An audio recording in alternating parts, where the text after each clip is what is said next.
Okay, we have some microphones. I wonder if you can turn that light out or turn it down. It's awfully bright. I can't see a thing. Glenn, can you turn the light down a little bit? Wow, look at that. It's perfect. Anyone have a question you want to start with? Yes, over here. Jake, how did you film that? Oh, there's a little Kodak thing that you buy, and you sort of crank it like that. Actually, Jonathan is very conversant in all the technology that was used. Why don't we just have Jonathan? Well, first of all, the images were all captured with 15 perf 70 mil, 65 millimeter cameras, IMAX cameras.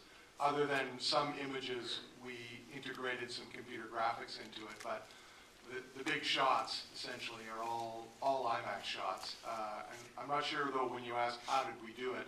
In other words, are you asking how did we film in Mecca or? Yeah.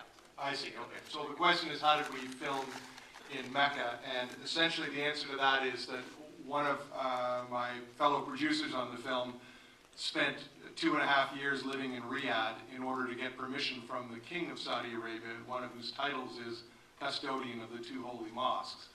And we required his permission to do this, and that, as I say, took a long time. As non-Muslims, because the producing unit was all non-Muslims and the director. And we had to train a Muslim crew.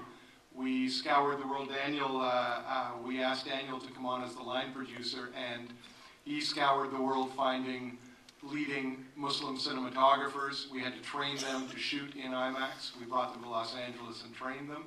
And then we hired a crew from about 20 countries, and we assembled that crew in Jeddah.